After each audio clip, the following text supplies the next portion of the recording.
इथं आलो मी वर्धेले पेपर सोडवाले. तर आप्प्याचा बी पेपर होता, आप्प्यानं सांगितलं नाही. भाऊचा बी पेपर होता, आप्प्यानं धोका दिला आम्हाला.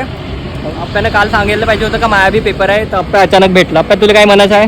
मला नाही म्हणायचे. आप्प्या धोका देते, धोकेबाज पोरगा आहे हा. कसा गेला पेपर? हा कसा गेला पेपर? चांगला की गेला. हा. पेपर एकच होता. हा स्किलच्या. कायचा होता? स्किल. नापास झाला होता का तू? नापास नाही झालतो. हा मग कसा? ते काय म्हणते बा याच्या पेपर आले की आलतो ना बाई. पेपरची तारीख नाही बोलत आपण. हा झालं का होतं मग? झाले. तर याच्यावाला नापासवाला पेपर होता, यावाला नापास झाला होता. तर याच्या एक्झामचा पेपर होता. नापास झाला होता ना तू? बॅकलॉगच्या.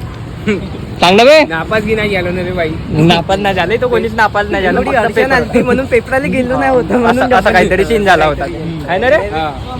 तबे साला पेपराला नाही गेला तर नापासच होते ना ते. काय कर मला लोकांना सांगायचं आहे का आप्पा नापास झालं होतं बा. तर इथं कोणीच नाही नापास झालं होतं. हे आमची मजाक चालू आहे. तर आता आम्ही भेटतो हिंगणघाटात.